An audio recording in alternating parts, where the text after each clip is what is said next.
Hello, welcome back to the History Sphere. What you're about to hear is part 26 in my ongoing series on the decline and fall of the Soviet Union. My intention, to the extent possible, is that each episode in this series will stand on its own. That said, it is a series, and listening to the earlier episodes will add vital context to the story. If you do want the full context of this story, those earlier episodes are available to go back and listen to in the same place you found this one. Last week, I covered in very broad strokes the history of Afghanistan from ancient times through the reign of Muhammad Zahir Shah, who ruled the country from 1933 to 1973. This week, I will cover the prelude to the Soviet-Afghan War, from the July 1973 coup that overthrew the monarchy to the Soviet invasion of December 1979. It is my constant struggle in the production of this podcast to balance conciseness with detail, to give my listeners the detail they need to understand the story and context without wandering too far into the weeds. This task has proved particularly difficult when it comes to telling the story of Afghanistan. I cannot think of a more complex country with a more complicated past. I've been working on issues related to Afghanistan every day for 2 years, and I still learn something new about the country, its people, and its history every single day. I've endeavored in producing this episode to keep my narrative of these events as brief as possible without sacrificing the most important details.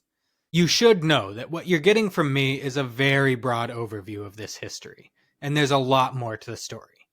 For those of you who remain curious, and I hope you always do, my sources for this week's episode provide a more complete telling of these incredibly complex events. Those sources are listed on my website at thehistorysphere.com. As always, I encourage anyone who is interested to check them out.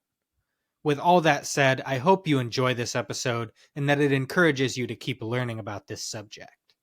This is The End of History, Part 26.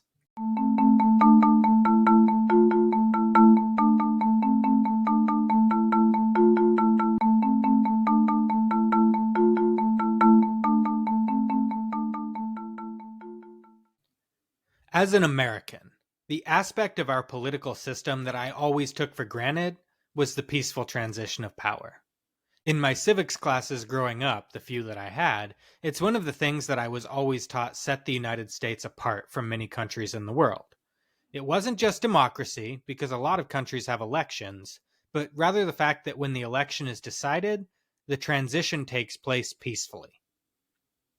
That is not to say that the loser never drags their feet or pouts about the outcome a little. Very early in our country's history, John Adams famously refused to attend Thomas Jefferson's inauguration after losing to him in the presidential election of 1800, the first time in the nation's history that an incumbent president lost to a challenger.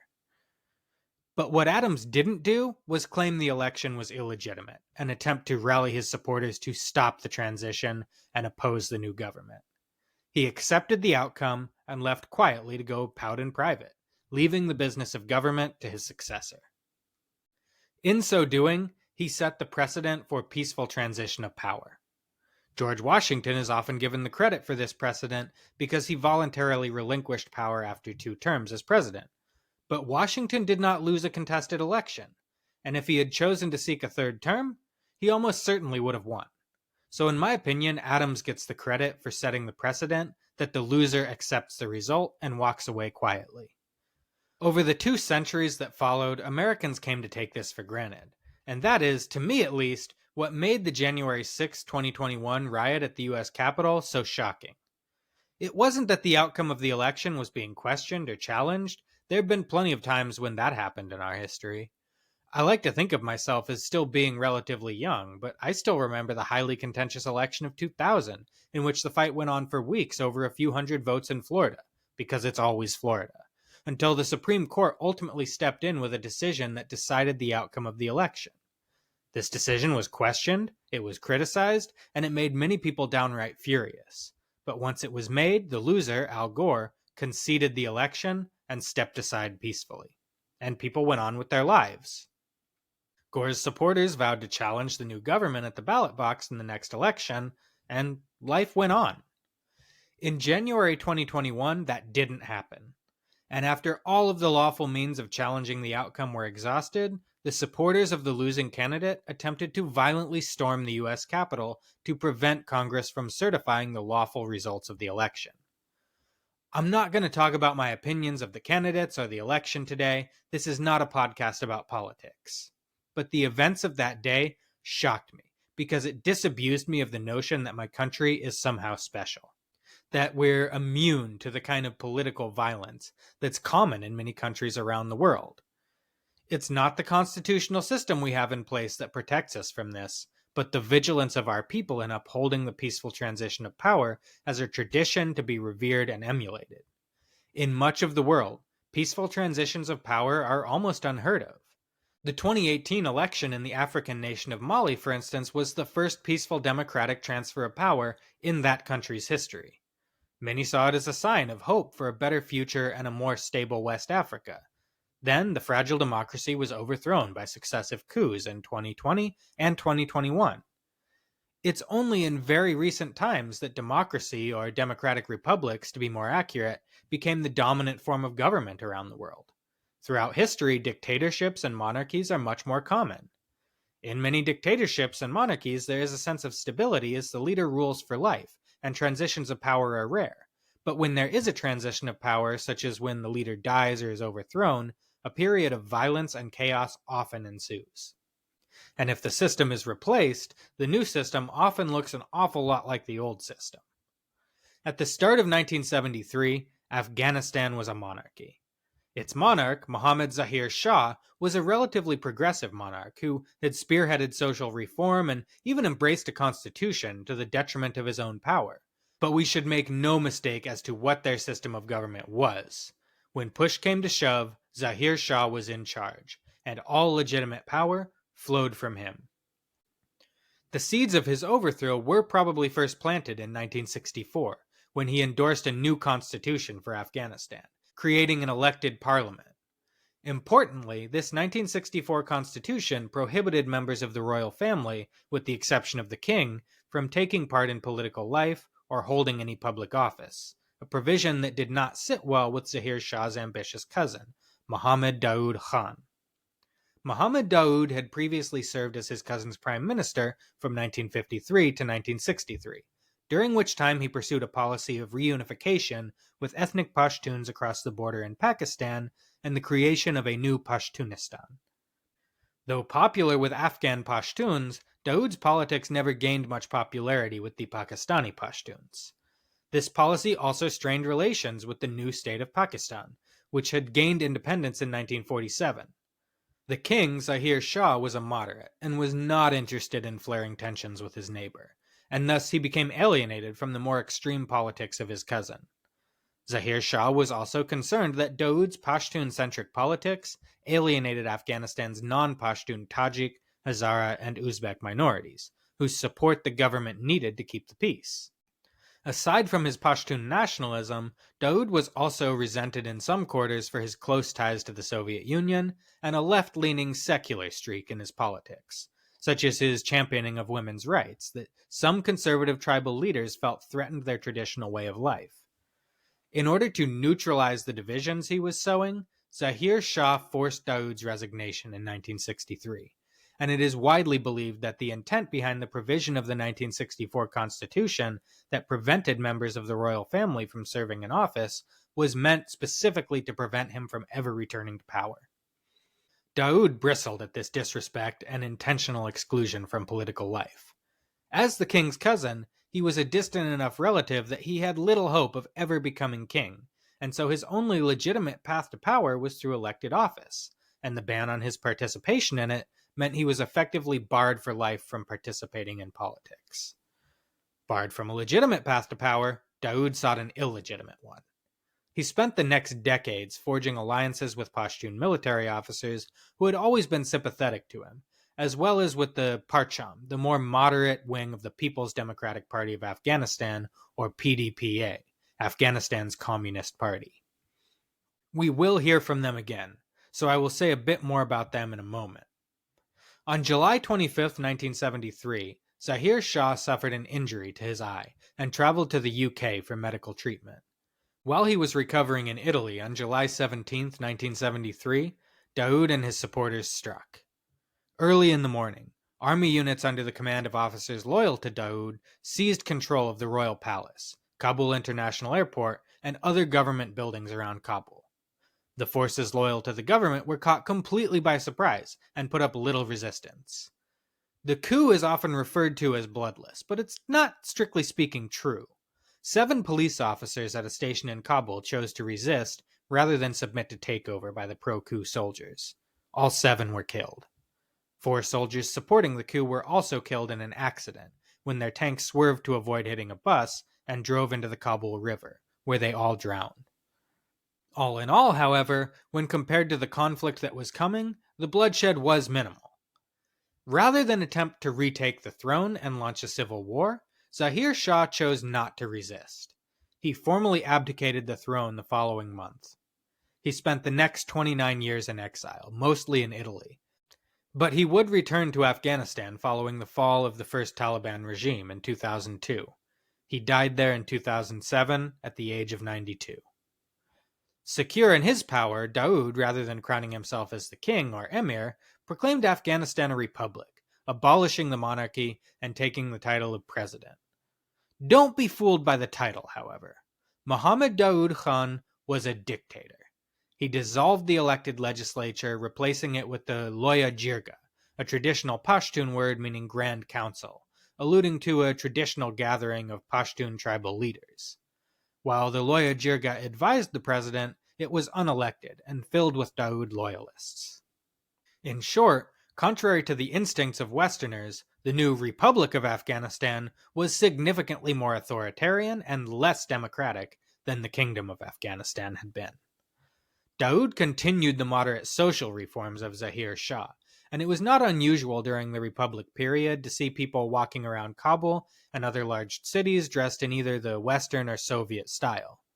It's quite easy to find photos of Kabul during the 1970s, and if you look at the fashion, including what women were wearing, it's hard to differentiate it from styles worn in the Soviet Union and in the West at the time.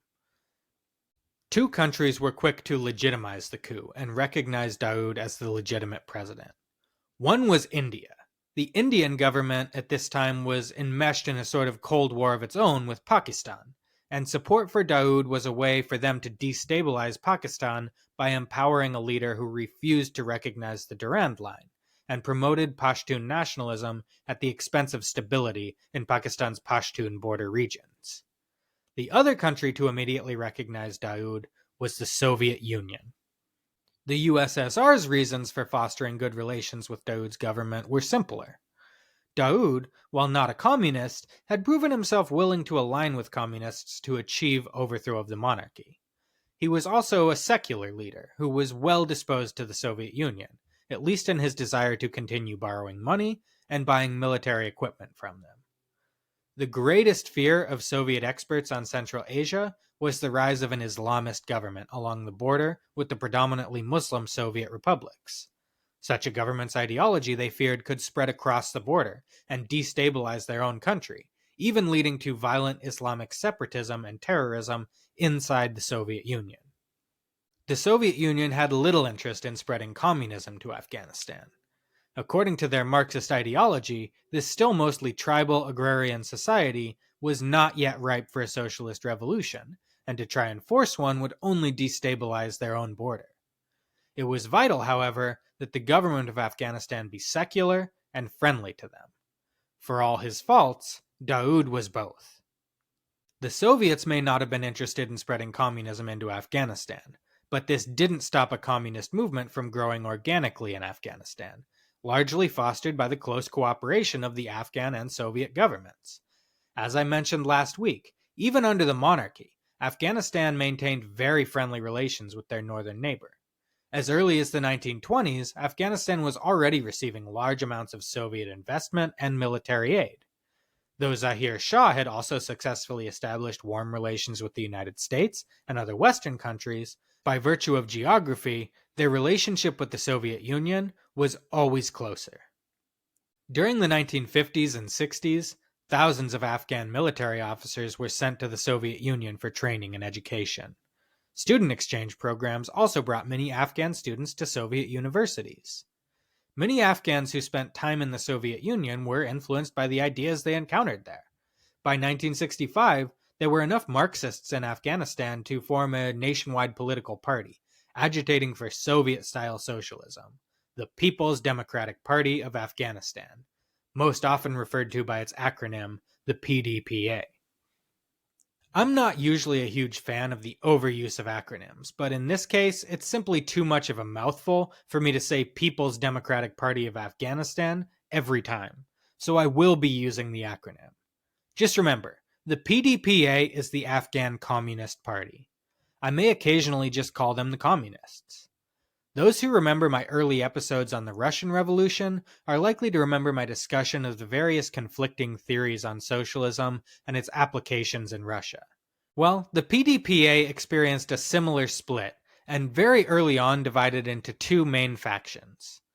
The question essentially was, how do you bring about Marxist socialism in a state where capitalism has not yet fully developed?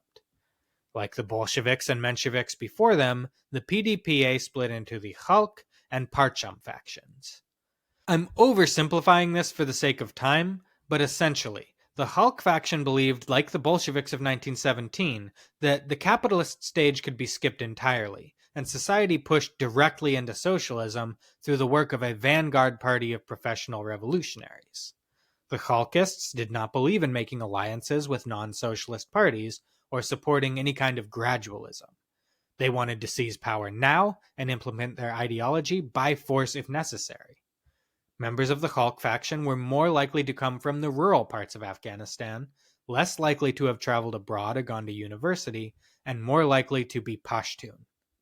On the other side of the coin were the Parchamists. The Parcham faction favored allowing capitalism to develop a little before forcing radical socialism on a society that was not ready for it.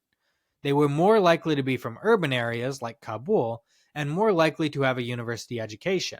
They were also more likely to be Tajik than they were Pashtun. I don't want to overemphasize these differences too much. There were Tajiks who were members of the Khalq faction and Pashtuns who were members of the Parcham faction. The leaders of both factions had attended university as well. The leader of the Khalq faction was the co-founder of the PDPA, Nur Muhammad Taraki. Born into a family of rural Pashtun peasants in 1917, Taraki traveled to India in 1932 to work as a laborer at the port of Bombay. While working in India, Taraki became fluent in both English and Hindi. He also met several members of the Communist Party of India, who clearly had some influence on the young man. It was there that he first read and found himself inspired by the works of Marx and Lenin.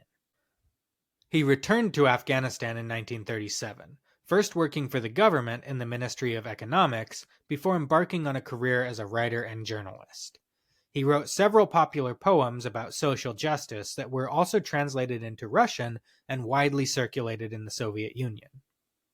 Despite his reputation as a leftist radical, his language skills were invaluable, and in 1952, he accepted a job working as an English interpreter at the Embassy of Afghanistan in the United States. He spent nearly 6 years living and working in the United States before returning to Afghanistan to start his own translation company in 1958. This business ultimately failed, and Taraki went back to work as a translator, this time at the U.S. Embassy in Kabul. In 1963, he left the embassy to focus on politics. That is, the task of building a revolutionary Marxist party in Afghanistan, which ultimately became the PDPA. The Parcham faction was led by Babrak Karmal. Born in 1929, Karmal's ethnic origins are somewhat unclear. It seems most likely, based on my reading of the sources, that he was a Tajik, but supporters and opponents fiercely debated the issue during his lifetime, with supporters and detractors claiming he was either Pashtun or Tajik according to whatever their preference was. For this reason, he was always intentionally vague about his ethnic heritage in public. His father was a general in the Afghan army, and thus he grew up in a life of relative privilege. He attended a German-language high school and also taught himself to speak English. Later, he attended the law faculty at Kabul University. He first became involved in radical leftist politics during his time at Kabul University, where he founded a leftist student group, Wich Izalmayan, translating as Awakened Youth.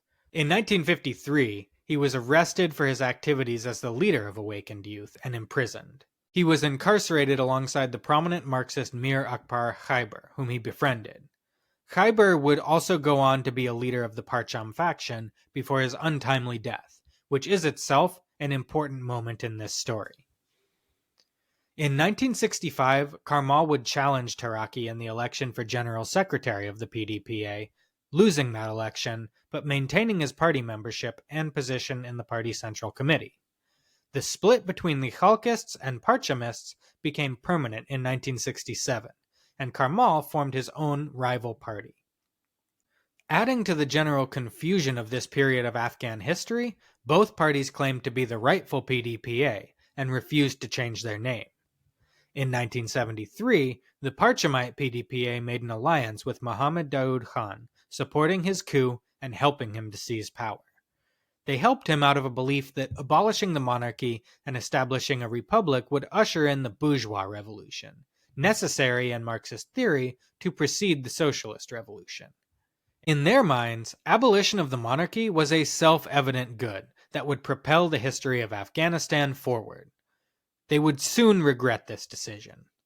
After he seized power, Daoud outlawed all political parties except for the one he founded, the so-called Revolutionary Party of Afghanistan, or the RPA, adding to the alphabet soup of acronyms running around Afghanistan at this time.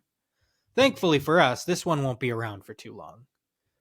After outlawing rival political parties, Daoud began a purge of the Parchamites in particular, ousting them from government positions and arresting and imprisoning many prominent Parchamites. The purge failed to destroy the Parchamites, but merely drove them underground. While the Soviet Union supported and maintained a close alliance with Daoud's government, the KGB also provided covert financial and logistical support to both PDPA factions. Yuri Andropov, the head of the KGB, who we've heard from before and will hear from again in this podcast, was adamant that Afghanistan's socialist parties must abandon factionalism and reunify. It was partially at the urging of KGB operatives in Kabul that in 1977, Taraki and Karmal reconciled their differences and formally reunified the PDPA. On April 17, 1978, Mir Akbar Khyber, one of the leaders of the Parchamite faction, was assassinated outside his home in Kabul. Daoud's government denied responsibility, formally blaming Gulbuddin Hekmatyar and his radical Islamist organization, Hezb-e-Islami, an individual and organization that I promise I will talk about in an upcoming episode. Many Parchamites would later blame the Khalq faction for the assassination, but at the time, pretty much everybody blamed the government. Khyber's funeral became the focal point of a massive protest in Kabul, which prompted the government to crack down on PDPA leaders, placing most of them under arrest. One of Taraki's deputies, a member of the Khalq faction named Hafizullah Amin, who the authorities believed was only a minor factor, was only placed under house arrest, which allowed him to maintain contact with the PDPA's underground network. Because so many Afghan army officers were trained and educated in the Soviet Union, communism was more prevalent among military officers than in the general population, and a high proportion of the army, including many generals, were members of the PDPA. Amin sent word to the PDPA organizations inside the army that the time had come to overthrow the government. He did not technically have the authority to give this order, but since the people who did had been arrested and incarcerated, the network commanders followed it anyway. Military units under the command of officers loyal to the PDPA sprang into action, quickly seizing strategic points around Kabul. By the time Daoud realized the revolt was even happening, it was already too late. He ordered his family brought to the presidential palace, which he believed could hold off the PDPA assault with troops loyal to the regime. Crucially, the PDPA had seized control of the Kabul airport and the Air Force base at Bagram, effectively the only usable military airfields in Afghanistan, in the early hours of the coup, giving them almost complete air supremacy.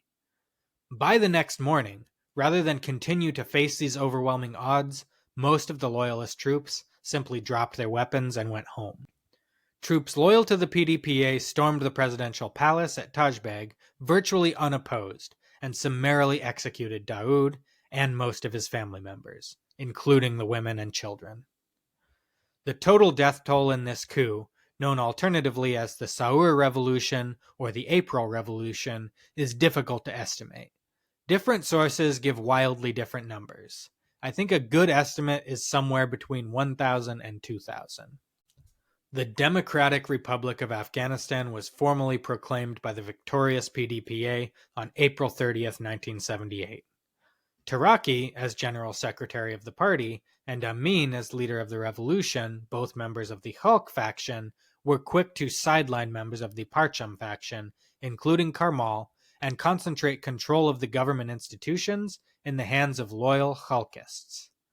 The Soviets, who by most accounts had played no part in the revolution and were caught completely off guard by it, now found themselves in a terribly awkward situation. They had not sought to force communism on their Afghan neighbors, and Soviet experts on Afghanistan even told the leadership that communism could never work in a tribal state like Afghanistan. But now, whether they liked it or not, communists had come to power in Kabul. They couldn't very well oppose a communist government in a strategically important neighboring state, and thus were the first country to recognize the new PDPA government and establish formal diplomatic relations with them. As General Secretary, at first, Nur Muhammad Taraki had the full backing of the Soviet Union. When Parchamites were purged from the party and hunted down, some sought refuge in the Soviet embassy, but were quickly turned over to the Taraki regime. Some Parchamites, including Karmal, managed to slip away into exile. Karmal to Czechoslovakia, where he managed to organize a network of other exiled Parchamites in the Eastern Bloc states, and crucially, he also built a network of support among several influential Soviet Communist Party officials. Meanwhile, back in Afghanistan, Taraki, Amin, and the Khalq faction stood ascendant. They had the full support of the Soviet Union and sole power over the country, both of which they quickly squandered.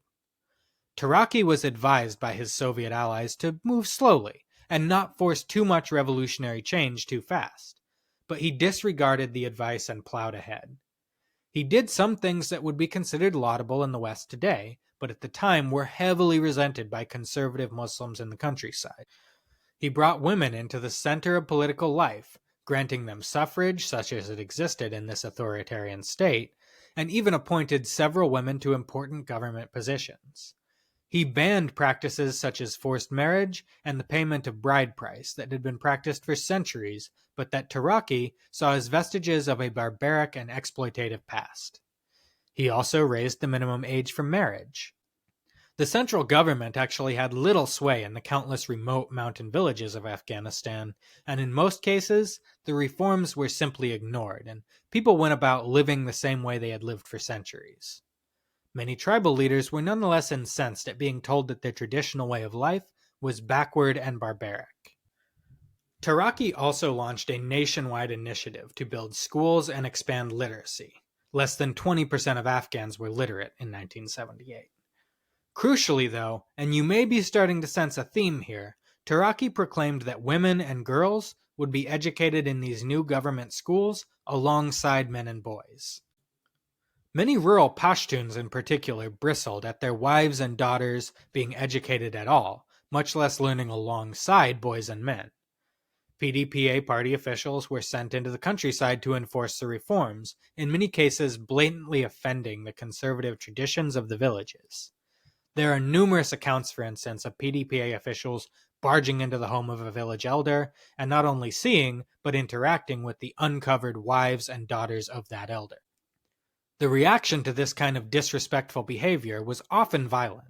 Some villages armed themselves and began to resist the party officials sent to enforce the reforms, causing the government, in its turn, to retaliate against these rebellious villages with immensely disproportionate cruelty. It's difficult to say how many Afghan civilians were killed during this initial push for reform, but it was a lot. When his brutality was criticized by the Soviets, Taraki responded by comparing himself to Stalin, telling them that Russia too was a backward and undeveloped country, but that Stalin, through his brutality, had brought it to modernity, and forged socialism. His actions against his own people, he said, were not different. He had a point. There was one fundamental difference, however. Where Stalin had succeeded, Taraki failed. He also, taking another page out of Stalin's book, attempted to implement radical land reform and remake the country's agricultural sector. He did not attempt to force peasants onto collective farms as Stalin had done. Even he understood that such a system based on large, centralized industrial farms could not work in Afghanistan, at least not yet. What he did instead was break up large estates and redistribute the land to poorer peasants. He thought this move would be popular and help stem his hemorrhaging support in the countryside. Instead, it completely backfired. Many of the peasants who now became landowners lacked the equipment or the know-how to properly cultivate the land that they'd been given, and thus agricultural production plummeted across the country, resulting in food shortages everywhere and outright famine in the northern provinces. His economic mismanagement only exacerbated the growing discontent over his social policies. By March 1979, the bubble was ready to burst. On March 15th, the city of Herat, a mostly Tajik city in western Afghanistan, erupted in riots, spurred on by the Sunni mullahs of the city, who railed against the irreligious reforms of the communists.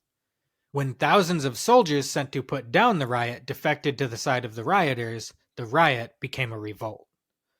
For over a week, the rebels had control of the city, and they rampaged through the streets, slaughtering known communists and government employees, as well as women who they deemed insufficiently covered. At first caught off guard by the revolt and the defection of his own soldiers, Taraki was in a panic. Over the telephone, he asked Soviet Premier Alexei Kosygin to send the Red Army to intervene and put down the revolt. Kosygin told him no. The Soviet Union was not yet willing to become directly involved in the brewing civil war in Afghanistan. Eventually, the Soviets stepped up their military aid to the Afghan forces, supplying them with hundreds of new tanks and helicopters, which were used to put down the revolt and exact brutal reprisals. It's not known exactly how many were killed in the Herat uprising, but it was certainly in the thousands. In 1992, a mass grave containing the bodies of over 2,000 rebels and civilians was discovered near the city. More undiscovered mass graves may lay nearby, and some estimates put the death toll as high as 30,000. The Herat uprising inspired similar uprisings all over the country, and the Afghan army spent the summer of 1979 marching from city to city, putting them down. Eventually, the government was able to drive the rebels from the cities and establish control over the country's major urban areas, but many rebels managed to escape into the mountains, where they formed the first bands of the Mujahideen, a word meaning holy warriors, that would continue to resist the rule of communists in Afghanistan for the next decade.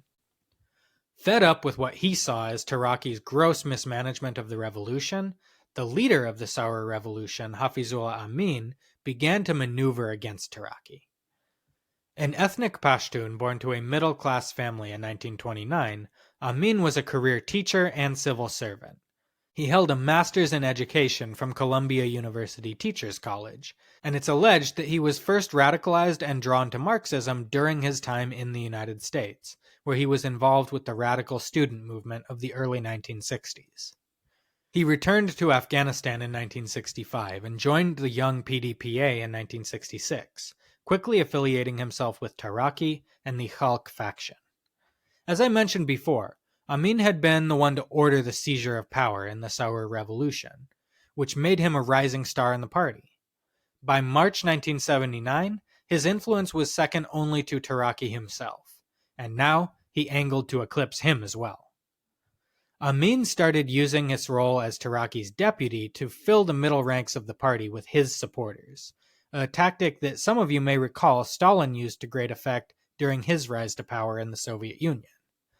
When, at the end of August, Taraki left the country to attend a conference of the non-aligned movement in Cuba, Amin seized the opportunity to purge Taraki's supporters from the government and all but seize power for himself. Taraki stopped in Moscow to meet with Brezhnev on his way home in September, where he was embraced with a kiss and reassured that he could rely on the continued friendship and support of the Soviet Union. When he returned to Afghanistan, the Soviet ambassador in Kabul attempted to mediate a reconciliation between Taraki and Amin. When Amin and his entourage arrived at the presidential palace for the meeting, there was some kind of confused interaction between Amin's entourage and the security detail at the palace, and the two opened fire on each other. It's unclear who shot first or why. It's possible that Amin staged the incident to justify his later actions against Taraki. It's also possible that Taraki ordered his guards to kill Amin.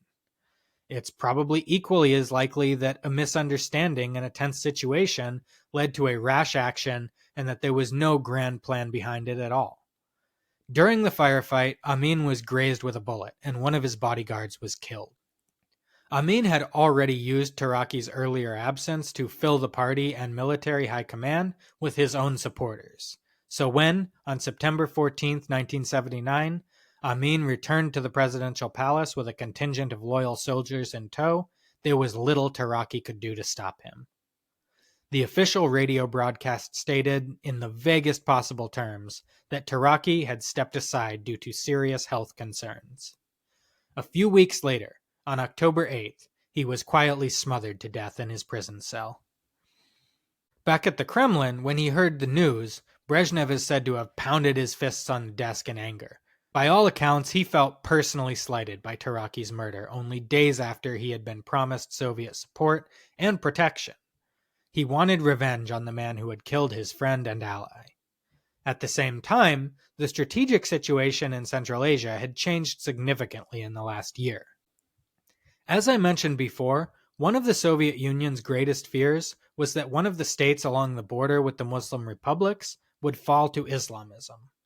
In February 1979, that nightmare came to pass with the rise of the Ayatollah Khomeini in Iran, Afghanistan's western neighbor that also straddled the southern border of the USSR. This revolution cut both ways for the Soviets. On one hand, it took a stalwart US ally out of the Western camp in the Cold War. On the other, they were deeply worried that a rising tide of Islamic radicalism would cross the border and influence their own Muslim population. They worried that it could exacerbate the growing crisis in Afghanistan, and worse yet, that the US, seeking another strategic ally in the region, might attempt to seize on the Afghan crisis and install a pro-American regime in Afghanistan. In hindsight, we know that the US had no such plans, distracted as they were with the hostage crisis in Tehran. But declassified minutes from the meetings of the Politburo in 1979 show that this was a very real fear among the Soviet leadership, who feared that the US might even deploy nuclear missiles in Afghanistan, precipitating a sort of reverse Cuban Missile Crisis. And so it was decided, for all these reasons and more, that the Soviet Union would finally get its hands dirty and directly intervene in Afghanistan. Ironically enough, during his just over 2 months in power, Amin was heavily focused on this outcome. He wanted nothing more than for the Soviets to send the Red Army to crush the rebels that were a constant thorn in his side, and he constantly lobbied the Soviet embassy for a military intervention. He viewed the dispute between himself and Taraki as an internal Afghan matter, and he did not conceive that it would be taken the way it was by Brezhnev. In every way that mattered, he continued to support the Soviet Union and play the part of a loyal ally. All the while, behind his back, the Soviets were planning to kill him. Preferring to avoid an outright military confrontation with their nominal ally, the KGB at first attempted to quietly assassinate Amin. They first employed a sniper, but Amin changed his security protocols at the last minute, and that plan had to be scrapped. They then attempted to poison him twice. The first time they tried to poison his soda, but the carbonation in the drink somehow acted as a counteragent to the poison and neutralized it. Then they tried to poison his food, but a Soviet military surgeon who happened to be accompanying a group of Soviet military advisors in the presidential palace and was unaware of the KGB plot, stepped in to save him. Finally, with their surreptitious assassination attempts foiled, the Soviets went with a more direct method.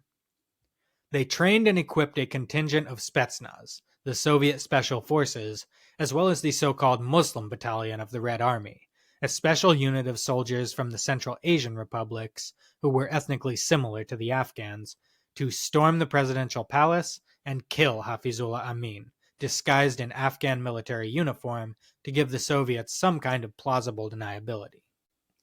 On December 27, 1979, these troops attacked the presidential palace.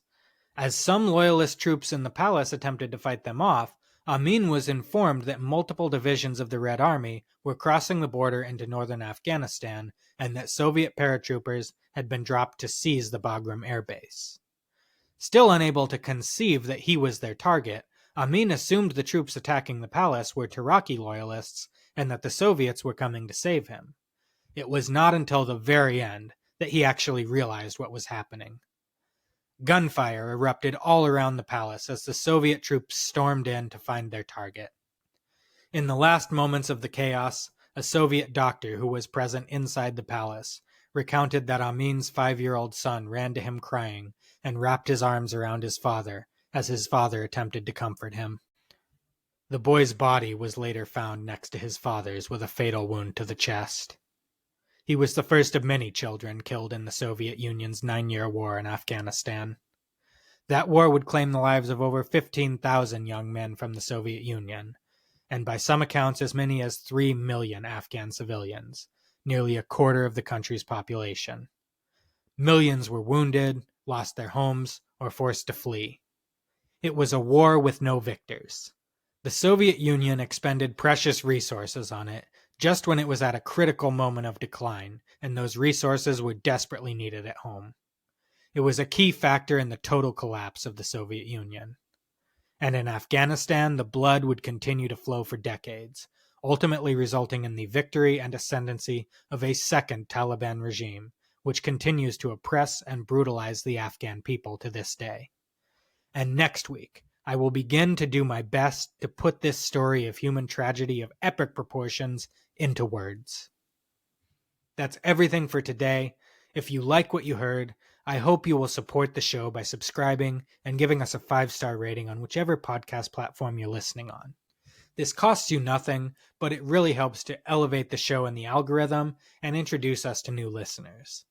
As always, I want to give a special thank you and shout out to my patrons and supporters who support the show with monthly donations through Patreon and Spotify. You truly are the heroes of the History Sphere who keep me going from week to week. If you're not supporting us financially yet and you want to, links to both Spotify and Patreon can be found on the show's website at www.thehistorysphere.com. There you will also find links to all of my social media, streaming platforms, and a list of my sources for this week's episode. That website again is www.thehistorysphere.com. Next time, on The History Sphere, I will begin my telling of the course of the Soviet-Afghan War, beginning with the perspective of the Soviet soldiers who fought there. Thank you so much for listening. Have a wonderful day.